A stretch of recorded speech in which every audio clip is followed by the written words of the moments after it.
Pastor Anton Rajan அவர்களை அன்போடு வரவழைப்போமாக. Praise the lord pastor. Praise the lord Suba. Praise the lord Dolly sister. Praise the lord நேயர்களே. ஆமேன் ஆமேன். வாருங்கள், வந்து உங்களோட வார்த்தையை பகிர்ந்து கொள்ளுங்கள். ஆவலாக காத்து நிற்கிறோம் உங்களோட வார்த்தைகளுக்கு. நாங்கள் மட்டுமில்லை, 110 நாட்டுகளும் பார்த்து கொண்டிருக்கிறார்கள் உங்களோட அருமையான வார்த்தைகளை. உங்களை ஆசீர்வதிக்கிறதுக்கு கர்த்தருடைய வார்த்தையின் மூலமாக நன்றி நன்றி. God bless you pastor. வாருங்கள், வந்து உங்கள் வார்த்தையை பகிர்ந்து கொள்ளுங்கள். ஆமேன். தேவனுக்கு மகிமை உண்டாவதாக. இன்றைக்கு நாங்கள் மனிதர்கள் பின்பற்றுகிற வீணான தேவர்கள், மாயையான தெய்வங்கள், நாங்கள் பேசுகிற வீணான வார்த்தைகள் என்பவற்றை பற்றி நாங்கள் பார்க்க போகிறோம். ஒரு ஜெபத்துடன் ஆரம்பிப்போம். கிருபையும் இரக்கமும் பரிசுத்தமும் நிறைந்த எங்கள் அன்பு தகப்பனே, ஒன்றான மெய்த்தவனாகிய உமக்கே துதி கன மகிமையை செலுத்துகிறோம்.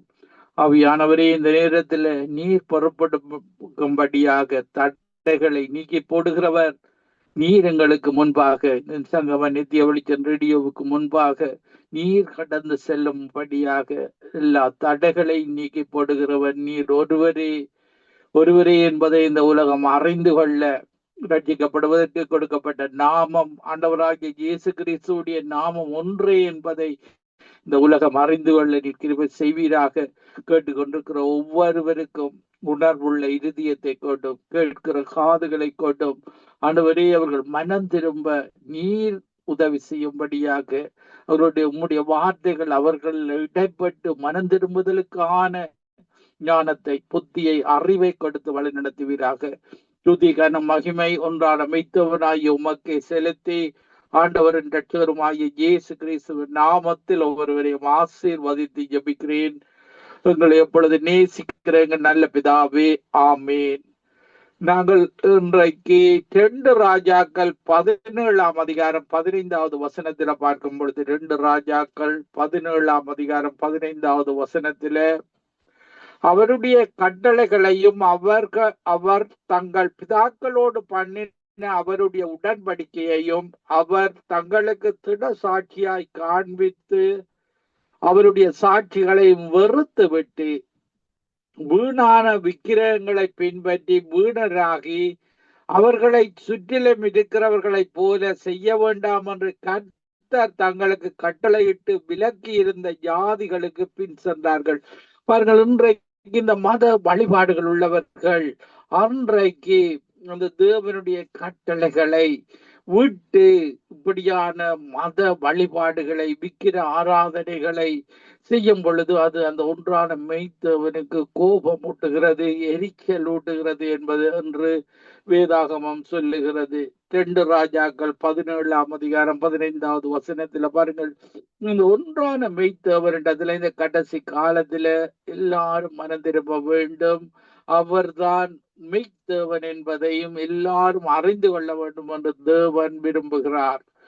பாருங்கள், அவர்கள் அந்த இஸ்ரவேல் ஜனங்கள் அன்று, நாங்கள் அடுத்த வசனத்திலே பார்க்கும் பொழுது 2 ராஜாக்கள் 17ஆம் அதிகாரம் 16வது வசனத்திலேயும் தங்கள் தேவனாகிய கர்த்தரின் கற்பனைகளையும் விட்டு 2 கன்றுக்குட்டிகளாகிய வார்ப்பித்த விக்கிரகங்களை தங்களுக்கு உண்டாக்கி விக்கிரக தோப்புகளை நாட்டி வானத்தின் சேனைகளை எல்லாம் பணிந்து கொண்டு பாகாலை சேவித்தார்கள். பாருங்கள், பாகால் என்ற ஒரு தெய்வத்தை உருவாக்கி அதன் பின்புறத்தில பிசாசுகள் இருக்கிறதாக இருக்கிறது. பாருங்கள், திருடுவது, கொல்லுவது, அழிப்பது, அநியாயம் செய்வதுதான் இந்த பாகால் வணக்கங்கள். இந்த அந்நிய தெய்வங்கள், தேவனை விட்டு போகிற மக்கள் இப்படியாக பாவ செயல்களுக்கு ஊடாக தங்களுடைய தெய்வங்களை உருவாக்கி பணத்துக்காக, பொருளுக்காக, இந்த உலக இன்பத்திற்காக இந்த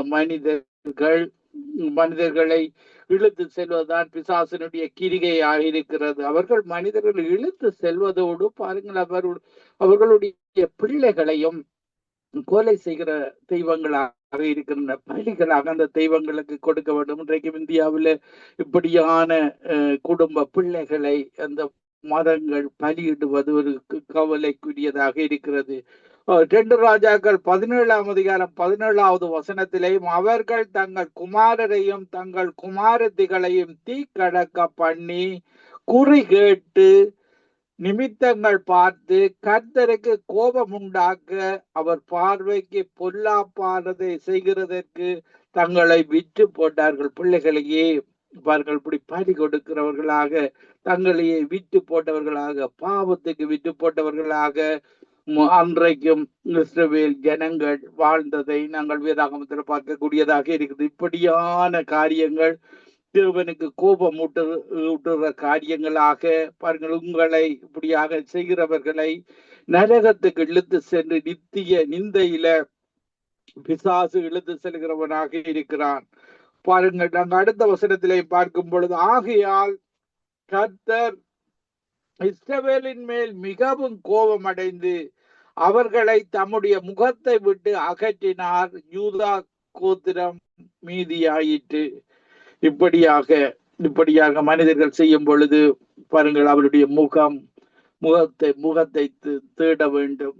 உமது முகம் நோக்கி பார்த்தவர்கள் வெட்கப்பட்டு போவதில்லை. அவர் பாவம் செய்யும் பொழுது, தேவனுக்கு பிரியமில்லாத காரியங்களை செய்யும் பொழுது அவர் முகத்தை நீக்கி விடுவார். அவர் உங்களை நோக்கி பார்க்க மாட்டார், உங்களுக்கு உதவி செய்ய மாட்டார். அவருக்கு பிரியமில்லாத பாகால் வணக்கங்கள், இப்படியான விக்கிர ஆராதனைகள் செய்யும் பொழுது தேவன் தம்முடைய முகத்தை மறைப்பார் என்று சொல்லி வேதாகமத்தில் பல இடங்கள்ல குறிக்கப்பட்டிருக்கிறது. நாங்கள் எரேமியா 19ஆம் அதிகாரம் 4வது வசனத்திலே பார்க்கும் பொழுது, எரேமியா 19ஆம் அதிகாரம் 4வது வசனம், அவர்கள் என்னை விட்டு இந்த ஸ்தலத்தை அந்நிய ஸ்தலமாக்கி தாங்களும் தங்கள் பிதாக்களும் யூதாவின் ராஜாக்களும் அறியாதிருந்த அந்நிய தேவர்களுக்கு அதிலே தூபங்காட்டி இந்த ஸ்தலத்தை குற்றமில்லாதவர்களின் கெத்தத்தினாலே நிரப்பினபடியாலும் பாருங்கள், அது பலி எடுகிறது. பிசாசுகளுக்கு மனித பலி, இப்படி மிருகங்களின் பலி, இப்படியாக பலி இடுவதனால தேவனுக்கு கோபம் ஊட்டுகிறார்கள். நாங்கள் அடுத்த வசனத்திலையும் பார்க்கும் பொழுது, எரேமியா 19ஆம் அதிகாரம் 5வது வசனத்திலையும் தங்கள் பிள்ளைகளை பாகாலுக்கு தகன பலிகளாக தகனிக்கும்படி பாகாலின் மேடைகளை கட்டினபடியாலும் இப்படி வர பண்ணுவேன். இவைகளை நான் கற்பித்ததும் இல்லை, சொன்னதும் இல்லை, இவைகளின் இருதயத்தில் தோன்றினதும் இல்லை. பாருங்கள், தேவனுக்கு பிரியமில்லாத காரியங்கள், தேவன் ஒரு பிள்ளையை தருவது ஒரு ஆசீர்வாதத்திற்காக இப்படியாக பிசாசுகள் திருடுவது, கொல்லுவது, அழிப்பதற்குரிய காரியங்களை செய்வதை நாங்கள் வேதாகமத்தில் பார்க்கக்கூடியதாக இருக்கிறது. அன்றைக்கு அந்த இஸ்ரவேல் ஜனங்கள், தேவனுக்கு பிரியமில்லாத ஜனங்கள் செய்த காரியங்கள் இன்றைக்கும் மதங்களுக்கு கூடாக, விக்கிர ஆராதனை கூடாக இன்றைக்கும் மனிதர்கள் செய்து கொண்டு வருகிறார்கள். பாருங்கள், எலியா என்ற தீர்க்கதரிசி, பாகால் தெய்வமானால் பாகாலை வணங்குங்கள், மெய்தேவன் தெய்வமானால், கர்த்தரே தெய்வமானால் அவரை வணங்குங்கள் என்று சவால் விட்டு பாருங்கள், அவருடைய அக்கினி தான் இந்த அந்நிய அக்கினிக்கு மேலான அக்கினியாக இருக்கிறது. பாருங்கள், அவருடைய பரிசுத்த ஆவியானவராக அவருடைய அக்கினி இறங்கினதை நாங்கள் வேதாகமத்தில் பார்க்கக்கூடியதாக இருக்கிறது. இப்படியாக அவர்கள் எலியாவின் ஜெபத்தின் மூலமாக அந்த அக்கினி இறங்கினது நிமித்தம் அவர்கள் கர்த்தரே தெய்வம், கர்த்தரே தெய்வம், கர்த்தரே தெய்வம் என்று சொல்லி அவர்கள் ஏற்றுக்கொண்டதை நாங்கள் வேதாகமத்தில் பார்க்கக்கூடியதாக இருக்கிறது. நாங்கள் 2 ராஜாக்கள் 17ஆம் அதிகாரம் 18வது வசனத்திலையும் 2 ராஜாக்கள் 17ஆம் அதிகாரம் 18வது வசனத்திலையும், ஆகையால் கர்த்தர் இஸ்ரவேல் மேல் மிகவும் கோபமடைந்து அவர்களை தம்முடைய முகத்தை விட்டு அகற்றினார். இப்படி அவர் முகத்தை விட்டு அகற்றி போடுவார். பாருங்கள், அவருடைய முகத்தை நாங்கள் தரிசிக்க முடியாவிட்டால், அவருக்கு நாங்கள் தூத்திக்கான மகிமையை செலுத்தாவிட்டால் பாருங்கள், எங்களை பிசாசு மனிதனை பிடித்து விடுவான். பாருங்கள், சவுல் சவுல் அபிஷேகம் பெற்றவன் தான், தாவீதும் அபிஷேகம் பெற்றவன். தாவீது தேவனுக்கு பிரியமாக அவன் வாழ்ந்தான். சவுல் பாருங்கள், சில இடங்களில் அவன் பல இடங்களில் தவறு விட்டதன் நிமித்தம் அவனிடத்துல அந்த பொல்லாத ஆவிகள் வந்து வந்து பிடித்ததை நாங்கள் பார்க்கக்கூடியதாக இருக்கிறது. இப்படியாக தாவீது சுரமண்டலத்தை எடுத்து துதி பாடி அந்த அந்த ஆவிகளை துரத்தினதை நாங்கள் வேதாகமத்துல பார்க்கக்கூடியதாக இருக்கிறது. பாருங்கள், தேவனுக்கு பிரியமாக வாழ வேண்டும். அவர் அந்த ஒன்றான மெய்தேவனுக்கே துதிக்கான மகிமை செலுத்த வேண்டும். இப்படியாக வீணானவைகளை பின்பற்றும் பொழுது தேவன் துக்கமடைகிறார். உங்களுடைய ஜெபங்கள் கேட்கப்படாது. இப்படியான இடங்களுக்கு போய் நீங்கள் பாகால் வணக்கங்கள் விற்கிற வழிபாடுகள் செய்யும் பொழுது அந்த ஒன்றான மெய்த்தவன் கோபம் அடைகிறார். பிசாசு உங்களை பிடித்து நரகத்துக்கு இழுத்து செல்கிறவனாக இருக்கிறான். பாருங்கள், சாமுவேல் மக்களுக்கு சொல்லும் பொழுது, சாமுவேல் நாங்கள் பார்க்கும் பொழுது 1 சாமுவேல் 12ஆம் அதிகாரம் 19வது வசனத்துல சாமுவேலை பார்த்து, நாங்கள் சாகாதபடிக்கு உம்முடைய தேவனாகிய கர்த்தரிடத்தில் உம்முடைய அடியாருக்காக விண்ணப்பம் செய்யும். நாங்கள் செய்த எல்லா பாவங்களோடும் எங்களுக்கு ஒரு ராஜா வேண்டும் என்று கேட்ட இந்த பாவத்தை கூட்டிக் கொண்டோம் என்று ஜனங்கள் எல்லாரும் சொன்னார்கள். பாருங்கள், சாமுவேலின் காலத்தில எங்களுடைய தேவன் கர்த்தர் தான் ராஜாவாக இருந்தார். பாருங்கள், ஜனங்கள் கர்த்தரை ராஜாவாக இருக்க விடாமல் தங்களுக்கு ஒரு ராஜா வேண்டும் என்று கேட்டுப்படியாக சவுலை ராஜாவாக்கினார்கள் அந்த காலத்திலே.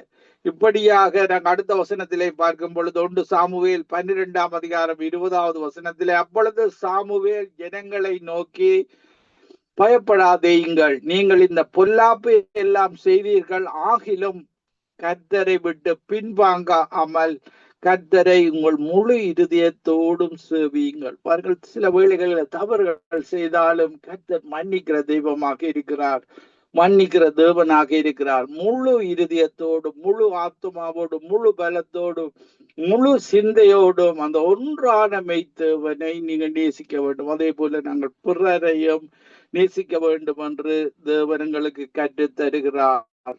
பாருங்கள், இப்படியாக சாத்தானை பின்பற்றுவது, பாவத்தை பின்பற்றுவது, இப்படியாக விக்கிரகங்கள், தேவனுக்கு பிரியமில்லாத காரியங்களை செய்யும் பொழுது அவைகள் பிரயோஜனம் மற்றவைகள், மாயையானவைகள் என்று தேவன் எச்சரிப்பதை 1 சாமுவேல் 12ஆம் அதிகாரம் 21வது வசனத்தில் முழு இருதயத்தோடு அந்த ஒன்றான மெய்த்தவரை தேட வேண்டும்.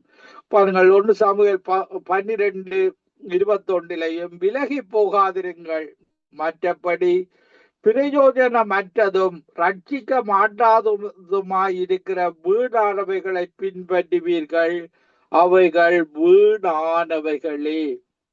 அன்றைக்கு பாருங்கள், இந்த மத வழிபாடுகள், விக்கிர வழிபாடுகள் எல்லாம் வீணானவைகள் என்று வேதாகமத்தில் எழுதப்பட்டிருக்கிறது. அன்று இஸ்ரவேல் ஜனங்கள் கூட தேவனுக்கு பிரியமில்லாத ஜனங்கள் செய்த காரியங்கள் இன்றைக்கும் அதே இப்படியாக பாரம்பரியமாக மனிதர்கள் பின்பற்றி பிசாசு தன்னுடைய வேலையை 24 மணி நேரமும் யாரை விழுங்கலாம் என்று அவன் சுற்றி திரிந்து இப்படியாக மத வழிபாடுகளுக்கூடாக, மாயையான தேவர்களுக்கூடாக அவர்கள் செயற்படுவதை நாங்கள் பார்க்கக்கூடியதாக இருக்கிறது. எங்களுடைய தேவன் எங்களை உருவாக்குற தேவன்.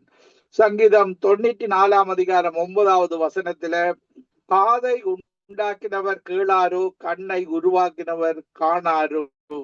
இப்படியான எங்களை உருவாக்கின தேவன் தான், சூரியனை படைத்த தேவன் தான், சந்திரனை படைத்த தேவனை தான் நாங்கள் கும்பிடுகிறோம். நாங்கள் அவருக்கு தான் துதிக்கான மகிமை. இப்படியாக அன்புள்ள தேவன், இரக்கமுள்ள தேவன். நீங்கள் துன்மார்க்கத்துல வாழும் பொழுது அவர் முகத்தை மறைப்பார், பிசாசு உங்களை பிடிக்கும். இப்படியாக நரகம் முடிவாகிறது. இன்றைக்கு பல மனிதர்கள் இப்படியாக நரகத்துக்கு போய்கொண்டிருக்கிறார்கள். இவர்கள் எல்லாரும் மனம் திரும்ப வேண்டும் என்றுதான் இயேசு இரட்சகராக இந்த உலகத்துக்கு தன் உயிரை கொடுத்து மண்ணுயிரை மீட்டு கொண்டார். உங்கள் ஒவ்வொருவரையும் ரட்சிக்கப்படாத ஒவ்வொருவரையும் அவர் ரட்சிக்க விருப்பம் உள்ளவராக இருக்கிறார். இயேசு இடத்துல வரும் பொழுது அவர் சொல்லுகிறார், என்னிடத்தில் வருகிறவர்களை நான் ஒரு பொழுதும் புறம்பே தள்ளுவதில்லை. அவர் புறம்பே தள்ளாதவன் தான், இரட்சகர் தான், ஆண்டவராகிய இயேசு கிறிஸ்து. பாருங்கள், சங்கீதம் சங்கீதம் 14ஆம் அதிகாரம் 1வது வசனத்துல தேவர் இல்லை என்று மதிகட்டவன் தன் இருதயத்தில் சொல்லிக் கொள்ளுகிறான். அவர்கள் தங்களை கெடுத்து அருவருப்பான கிரிகைகளை செய்து வருகிறார்கள். நன்மை செய்கிறவன் ஒருவனும் இல்லை. பாருங்கள், தேவன் இல்லை என்று சொல்லுகிறவர்களுடைய வாழ்க்கையை பார்த்தீர்களாக இருந்தால் அவர்கள் நன்மை செய்ய மாட்டார்கள். தேவன் இல்லை என்று கூறுவார்கள். பாருங்கள், தேவன் எங்களை தேடிக்கொண்டிருக்கிறார். சங்கீதம் 14ஆம் அதிகாரம் 2வது வசனத்தில அந்த ஒன்றான மெய்த்தேவனை தேடுகிற உணர்வு உள்ளவன் உண்டோ என்று பார்க்க கர்த்தர் பரலோகத்தில் இருந்து மனுபுத்திரரை கண்ணோக்கினார். பாருங்கள், இப்படியான கண்ணோக்கி பார்க்கிற தேவன் தான் எங்களுடைய தேவன். எங்களுடைய இரட்சகராகிய இயேசு கிறிஸ்து உயிருள்ள தெய்வமாக இன்றைக்கும் உயிரோடு இருக்கிறார். வெளிப்படுத்தின விசேஷம் 1ஆம் அதிகாரம் 18வது வசனத்துல சொல்லுகிறது, மரித்தேன், இப்படியாக 3ஆம் நாள் உயிர்த்தெழுந்து, ஆனாலும் இதோ சதா காலங்களிலும் உயிரோடு இருக்கிறேன். ஆமீன். நான் மரணத்துக்கும் பாதாளத்துக்கும் உடைய திறவுகோள்களை உடையவராயிருக்கிறேன். பாருங்கள், அவர் தான் உயிருள்ள தெய்வத்தை தான் நாங்கள் இரட்சகராக ஏற்றுக்கொள்ளுகிறோம். பாருங்கள், ஒரு வீணான தெய்வங்கள் அல்ல, மாயான தெய்வங்கள் அல்ல, இப்படியாக பலி கொடுக்கிற தெய்வங்கள் அல்ல. அவரே நமக்கு பலியானார் எங்களை மீட்பதற்காக. மனுக்குலத்தின் மேலே தேவனுடைய சாயலாக இயேசு கிறிஸ்துடைய ரூபத்தின்படி படைக்கப்பட்ட ஒரு மனிதன் கூட அந்த நரகத்துக்கு போகக்கூடாது என்ற விருப்பத்தோடு தானே மனிதனாக வந்து எங்களுக்காக அந்த சிலுவையில மடித்து அவருடைய விலையேற பெற்ற இரத்தத்தினால, உயிருள்ள இரத்தத்தினால எங்களை மீட்டு கொண்டார். பாருங்கள், எரேமியா 14ஆம் அதிகாரம் 22வது வசனம் சொல்லுகிறது. எரேமியா 14:22, புற ஜாதிகளுடைய வீணான தேவர்களுக்குள் மழை வருஷிக்க பண்ணத்தக்கவர்கள் உண்டோ? அல்லது வானங்கள் தானாய் மழையை கொடுக்குமோ? எங்கள் தேவனாகிய கர்த்தராயிருக்கிற நீரல்லவா அதை செய்கிறவர். ஆகையால் உமக்கு காத்திருக்கிறோம். தேவரீர் இவைகளை எல்லாம் உண்டு பண்ணினீர். பாருங்கள், இந்த காலங்களை இப்படியாக மாறி கோடை இப்படியாக மழையை வரிசிக்க பண்ணுகிற தேவன். பாருங்கள், மழையை அவர் அந்த பைகளில கட்டி வைத்திருக்கிறார். பாருங்கள், தண்ணீரை ஆவியாக போற தண்ணீரை முகில்களில கட்டி வைத்திருக்கிறார். இப்படியான தேவன் தான் எங்களுடைய தேவன். இப்படியாக நீர் சக்கர வட்டமாக மழையும் சினோவும் இந்த உலகத்துக்கு வந்து எங்களை ஆசீர்வதித்து விட்டு இந்த மழையானது திரும்பி போகிறது. அதே போலதான் நீங்கள் இந்த வசனத்தை கேட்கிற ஒவ்வொருவரும் நீங்கள் ஆசீர்வதிக்கப்படுவீர்கள். உங்களுடைய துக்கம் சந்தோஷமாக மாறும். உங்களுடைய கவலைகள், கண்ணீர்கள் எல்லாம் தேவன் எடுத்து போடுகிறவராக இருக்கிறார். பாருங்கள், அவர் சொல்லுகிறார் மத்தேயு 6:33, பரலோக ராஜ்யத்தை நீதியை தேடுங்கள், மீதி எல்லாம் உங்களுக்கு கொடுக்கப்படும். திகையாதே, கலங்காதே, பயப்படாதே. இப்படியான ஒரு நம்பிக்கைக்குரிய தேவன் தான் எங்களுடைய தேவன். அவர் விட்டு விடுகிற தேவன் அல்ல. அவரை நீங்கள் தான் விட்டுவிடக் கூடாது. பாருங்கள், இப்படியாக நாங்கள் பார்க்கும் பொழுது 1 ராஜாக்கள் 16ஆம் அதிகாரம் 26வது வசனத்துல, 1 ராஜாக்கள் 16ஆம் அதிகாரம் 26வது வசனத்துல, நேபாத்தின் குமாரனாகிய யெரொபெயாமின் சகல வழிகளிலும் இஸ்ரவேலின் தேவனாகிய கர்த்தருக்கு தங்கள் வீணான விக்கிரகங்களினாலே கோபம் மூட்டும்படியாய் இஸ்ரவேலை பாவம் செய்ய பண்ணின அவனுடைய பாவங்களிலும் நடந்தார். தேவனுக்கு விரோதமாக செய்கிறவர்கள் இப்படியான ஒன்றான மெய்த்தேவனுக்கு விரோதமாக செயல்படுகிறவர்கள் இப்படியாக தேவனுக்கு பிரியமில்லாத காரியங்கள், இப்படியாக ஓரினை சேர்க்கை, சிசு கொலைகள், வச்சாரம், வேசித்தனம், கொலைகள், வெறிகள், மனம் திரும்பாமல் செய்து கொண்டிருப்பார்கள். பாருங்கள், தேவன் அவரை நீங்கள் முழு இருதயத்தோடு தேடும் பொழுது அவர் உங்களுக்கு வெளிப்படுகிறவராக இருக்கிறார். பாருங்கள், சங்கீதம் 4ஆம் அதிகாரம் 2வது வசனத்திலே பார்க்கும் பொழுது, மனுபுத்திரரே, எதுவரைக்கும் என் மகிமையை அவமானப்படுத்தி வீணானதை விரும்பி பொய்யை நாடுவீர்கள். ஷேலா. பாருங்கள், ஷேலா என்றால் நீங்கள் ஒரு கணம் அதில் நின்று யோசிக்க வேண்டும். மனுபுத்திரரே, எதுவரைக்கும் என் மகிமை தேவனுக்குரியது. அவர் மகிமையில சந்தோஷப்படுகிற தேவன். நாங்கள் வேறு விக்கிரகங்களை மகிமைப்படுத்தக்கூடாது, மனிதர்களுக்கு மகிமையை செலுத்தக்கூடாது.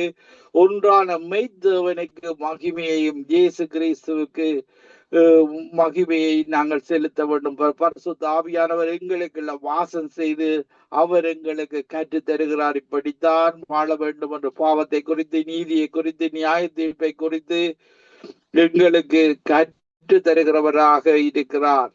எரேமியா 2ஆம் அதிகாரம் 5வது வசனத்திலேயும் எரேமியா 2ஆம் அதிகாரம் 5வது வசனத்திலேயும் கர்த்தர் சொல்லுகிறது என்னவென்றால், எங்களை எகிப்து தேசத்திலிருந்து வர பண்ணினவரும் அவாந்திர வழியும் பள்ளங்களும் உள்ள தேசமும் வறட்சியும் மரண இருளும் உள்ள தேசமும் ஒருவனும் கடவாமலும் ஒரு மனுஷனும் குடியிராமலும் இருக்கிற தேசமுமான வனாந்திரத்தில் எங்களை நடத்துகிறவருமாகிய கர்த்தரை எங்கே என்று உங்கள் பிதாக்கள் கேளாமல் என்னை விட்டு தூரப்பட்டு மாயையை பின்பற்றி வீணராய் போகிறதற்கு என்னிடத்தில் என்ன அநியாயத்தை கண்டார்கள். பாருங்கள், ஒன்றான மெய்த்தேவனை விட்டு போகிறதற்கு பாருங்கள், இந்த அநியாயம் செய்கிறவன் பிசாசு என்பதை நீங்கள் அறிந்து கொள்ள வேண்டும். பாருங்கள், தேவனுக்கு விரோதமாக அவன் அநியாயம் செய்வது, மனி குலத்திற்கு விரோதமாக அநியாயம் செய்வது, திருடுவது, கொல்லுவது, இப்படியாக தற்கொலை செய்கிற தோட்ஸை எங்களுடைய மனதில போட்டு ஒரு தவறான காரியங்களை அவன் செய்ய பண்ணுகிறவனாக இருக்கிறான். தேவனுக்கு விரோதம், மனிதனுக்கு விரோதமாக அவன் செயற்படுகிறான். பாருங்கள், தேவன் கேட்கிறார், என்னை விட்டு தூரப்பட்டு மாயையை நீங்கள் பின்பற்றி வீணராய் போகிறதற்கு அந்த ஒன்றான மெய்த்தேவனிடத்துல என்ன அநியாயத்தை கண்டீர்கள். அவர் உற்று இரக்கமுள்ள தேவனாக. பாருங்கள், இயேசு கிறிஸ்துடைய வாழ்க்கையை நீங்க பார்த்தீர்களாக இருந்தால் இந்த வருகிற மக்கள் எல்லாருக்குமே நன்மை செய்கிறவராக சுற்றித்திருந்தார். ஒரு தீமை கூட யாருக்கும் செய்யவில்லை. உணவு கொடுத்தார், பெருக்கத்தை உருவாக்கினார், எல்லாம் நன்மைதான். அந்த உலகத்துக்கு அந்த காலத்துல வாழ்ந்த மக்களுக்கு நன்மையை மட்டும் செய்தார். ஆனால் அவர்கள் சிலுவையில் அடித்தார்கள். பிசாசின் கிரியைகளுக்கு கூட ஆதாமுவாள் செய்த பாவத்தின் விளைவாக பாவ சரீரத்தினூடாக, இந்த பாவ சரீரத்தில மனிதன் பாவ எண்ணங்களோடு வாழுகிறான். இந்த சரீரத்தில பிசாசு ஊடுருகிறவனாக இவனை விழுங்கலாம் என்று பாவம் செய்கிற மனிதனை வச்சாரம், வேசித்தனம், கொல்லைகள், வரிகள், களியாட்டுகள், இப்படியான பாகால் வடக்கங்கள், விக்கிராராதனை செய்கிற மக்களுக்கு கூட்டாக பிசாசு செயற்பட்டு மனிதனை நரகத்துக்கு இழுத்து செல்கிறவனாக இருக்கிறான். இப்படியாக தேவனுக்கு விரோதமான காரியங்களை அவன் செய்வதை நாங்கள் பார்க்க கூடியதாக இருக்கிறது. நாங்கள் சகரியா 10ஆம் அதிகாரம் 2வது வசனத்திலேயும் சுரூபங்கள் அபத்தமானதை சொல்லிட்டு குறி சொல்லுகிறவர்கள் பொய்யை தரித்தார்கள், சொரூபக்காரர் வீணானதை சொல்லி வியர்த்தமாக தேற்றரவு பண்ணினார்கள். ஆகையால் ஜனங்கள் ஆடுகளைப் போல சிதறி மேய்ப்பனில்லாததினால் சிறுமைப்பட்டார்கள். பதினேழு தேவனே வேதாகமத்தில ஊழியக்காரர் குறைவு, அறுவடையோ அதிகம் என்று சொல்லுகிறார். பாருங்கள், இன்றைக்கு இயேசுவை போதிக்க ஊழியக்காரர்கள் குறைவாக இருக்கிறது. நாங்கள் அதற்காக ஜெபம் பண்ண வேண்டும். பல மக்கள் ரட்சிக்கப்பட வேண்டும் என்று இந்த கடைசி காலத்தில தேவன் விரும்புகிறார். மத்தேயு 12ஆம் அதிகாரம் 36வது வசனத்திலேயும் மனுஷர் பேசும் வீணான வார்த்தைகள் யாவை குறித்து நியாய தீர்ப்பு நாளிலே கணக்கொப்பிக்க வேண்டும் என்று உங்களுக்கு சொல்லுகிறேன். ஏனெனில் உன் வார்த்தையினாலே நீதிமான் என்று தீர்க்கப்படுவாய், அல்லது உன் வார்த்தைகளினாலே குற்றவாளி என்று தீர்க்கப்படுவாய். பாருங்கள், இயேசுதான் அந்த நியாயாசனத்திலே நியாயாதிபதியாக இருக்கிறார். நாங்கள் பேசுகிற ஒவ்வொரு வீணான வார்த்தைகளுக்கும் இயேசு கிறிஸ்துவிடத்தில் எல்லா மனிதர்கள் இந்த உலகத்துல செய்த வீணான வார்த்தைகள், பாவ காரியங்கள் எல்லாவற்றுக்கும் கணக்கொப்பிக்கொண்டு தேவனுக்கு பிரியமாக, இயேசு கிறிஸ்துக்கு பிரியமாக நடக்கும் பொழுது அவரிடத்திலே இது மட்டும்தான், அவருடைய இரத்தத்தினால மட்டும்தான் நாங்கள் பாவங்கள் கழுவப்பட்டு எங்களுக்கு நித்திய வாழ்வு கிடைக்கிறதாக இருக்கிறது. பாருங்கள், பவுல் ஊழியம் செய்யும் பொழுது பவுல் மூலமாக இயேசு கிறிஸ்து செய்த அற்புதத்தை கண்டு அவர்கள் பலியிட வருகிறார்கள். பலியிட வரும் பொழுது அப்போஸ்தலர் நடவடிக்கைகள் 14ஆம் அதிகாரம் 15வது வசனத்திலே பார்க்கும் பொழுது மனுஷரே ஏன் இப்படி செய்கிறீர்கள்? நாங்களும் உங்களைப் போல பாடுள்ள மனுஷர் தானே. நீங்கள் இந்த வீணான தேவர்களை விட்டு வானத்தையும் பூமியையும் சமுத்திரத்தையும் அவைகளில் உள்ள யாவற்றையும் உண்டாக்கின ஜீவனுள்ள தேவனிடத்திற்கு திரும்ப வேண்டும் என்று உங்களுக்கு பிரசங்கிக்கிறோம். பாருங்கள், அறியாத தேவன் என்று சொல்லி அவர்கள் இன்றைக்கு மத இடங்களில அவர்கள் செய்வதை பார்க்கக்கூடியதாக இருக்கிறது. பவுல் அந்த அறியாத தேவனை அறிய பண்ணுகிறவராக இந்த உலகத்தை உண்டாக்கின ஒன்றான மெய்த்தேவன் தான் அந்த மெய்யான தேவன் என்பதை, இந்த வீணான தேவர்களை விட்டு இந்த சூரியன் சந்திரன் உலகத்தை படைத்த அந்த ஒன்றான மெய்த்தேவனிடத்துல வர வேண்டும் என்று தேவன் விரும்புகிறார்.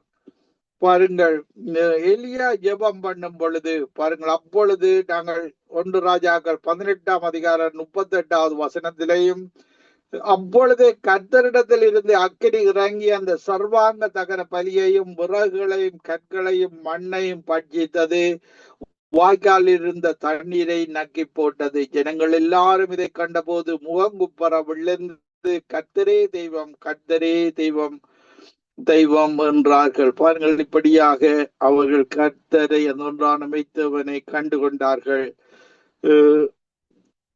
நாங்கள் எபேசியர் 4ஆம் அதிகாரம் 17வது வசனத்திலேயும், ஆதலால் கர்த்தருக்குள் நான் உங்களுக்கு சாட்சியாக சொல்லி எச்சரிக்கிறது என்னவென்றால், மற்ற புறஜாதிகள் தங்கள் வீணான சிந்தை நடக்கிறது போல நீங்கள் இனி நடவாமல் இருங்கள். எங்களுக்கு அவர் இயேசு கிறிஸ்து கற்று தருகிறார். இந்த வீணான சிந்தனைகள்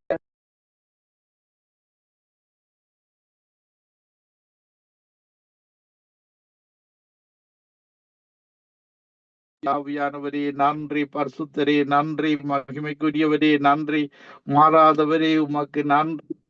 துதிக்கிறோம், துதிக்கிறோம், தோத்தரிக்கிறோம், வாழ்த்துகிறோம், வணங்குகிறோம். ஹல்லேலூயா, ஹல்லேலூயா.